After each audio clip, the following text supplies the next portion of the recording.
খবর 24x সাথে আপনাকে স্বাগত। নতুন নতুন খবর জানার জন্য আমাদের চ্যানেলে চোখ রাখুন।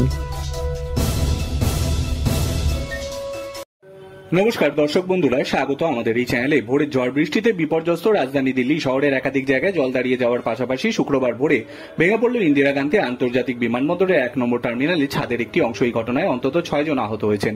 তাদের সকলকে উদ্ধার করে হাসপাতালে নিয়ে যাওয়া হয়েছে, পরে তাদের মধ্যে একজনের মৃত্যুও হয়। টার্মিনালের ওই অংশে বেশ কয়েকটি গাড়ি দাঁড়িয়েছিল, ছাদ ভেঙে পড়ায় সেগুলির ক্ষতি হয়েছে। সংবাদ সংস্থা এএনআই জানিয়েছেন, ঘটনাটি ঘটে এদিন ভোর 5:30 নাগাদ। সঙ্গে সঙ্গে উদ্ধার এবং ত্রাণ সহায়তায় ঘটনাস্থলে ছুটে যায় দমকলের 3টি ইঞ্জিন। দমকলের এক কর্তা জানিয়েছেন, সকাল 5:30টার দিকে আমাদের কাছে ফোন আসে যে দিল্লি বিমানবন্দরের টার্মিনাল 1-এর ছাদ ধসে গিয়েছে। এরপরে 3টি ফায়ার ইঞ্জিন ঘটনাস্থলে পৌঁছেছে। প্রসঙ্গত, বিমানবন্দরে বিমান এবং যাত্রী সংখ্যা প্রত্যাশার চেয়ে বেশি হয়ে যাওয়ায় 2019 সালে বিমানবন্দরের টার্মিনাল 1-এর সম্প্রসারণের কাজ শুরু হয়েছিল। প্রথমে কোভিড মহামারী, তারপরে এই সংস্কারের জন্য প্রায় 19 মাস বন্ধ ছিল দিল্লি বিমানবন্দর টার্মিনাস 1।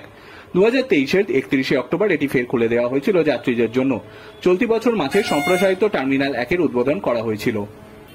সম্প্রসারণের পর টার্মিনালের দরজায় ফেস রেকগনিশন সিস্টেম, স্বয়ংক্রিয় tray recover, baggage drop kiosk, pick up এবং ড্রপ অফ লেন, টার্মিনালের ভিতরে কেনাকাটা এবং খাবার সুবিধা, প্রার্থনা ঘর, যোগব্যায়াম করার জায়গা, লাউঞ্জ, চার্জিং স্টেশন, ওষুধের কক্ষ, শিশুর যত্নের কক্ষ, স্মার্ট ওয়াশরুম এবং অন্যান্য সুযোগ সুবিধা চালু করা হয়েছিল। সোশ্যাল মিডিয়ায় কেন্দ্রীয় অসামরিক বিমান পরিমন্ত্রী রামমোহন নাইডু কিঞ্জাপ্টু জানিয়েছেন, দিল্লি বিমানবন্দর 1 নম্বর টার্মিনালে ছাদ ধসে পড়ার ঘটনার উপর আমি ব্যক্তিগতভাবে নজর রাখছি।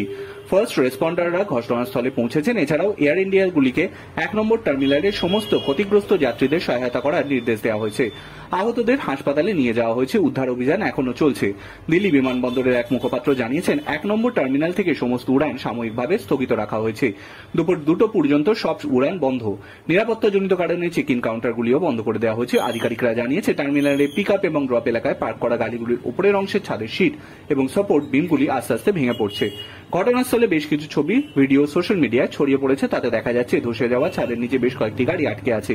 ছাদ ধসে পড়ার কারণ এখনো সরকারিভাবে জানানো হয়নি, তবে মনে করা হচ্ছে তীব্র ঝড় বৃষ্টিতেই এই দুর্ঘটনা ঘটেছে। শুক্রবার ভোরবেলা দিল্লি এবং পার্শ্ববর্তী এলাকাগুলিতে তীব্র বজ্রপাত এবং বর্ষণ শুরু হয়। ভোর রাতে মাত্র 3 ঘণ্টাতেই 148.5 মিলিমিটার বৃষ্টি হয়েছে দিল্লিতে, যার ফলে পুরো রাজধানী এলাকা জুড়ে জায়গায় জায়গায় জল দাঁড়িয়ে গিয়েছে। ভোরের ঝড় বৃষ্টিতে এদিন অনেকটাই কমেছে সর্বোচ্চ তাপমাত্রা, তবে জলবদ্ধতার কারণে শহরের বিভিন্ন জায়গায় ব্যাপক যানজট তৈরি হয়েছে। ঘটনাস্থলের ছবি, ভিডিওতে দেখা গিয়েছে দক্ষিণ দিল্লির গোবিন্দপুরী এলাকায় নয়ডা সেক্টর 95 পুরোপুরি জলের তলায়। বৃহস্পতিবার দিল্লির বেশ কিছু অংশে ভারী বৃষ্টি হয়েছিল।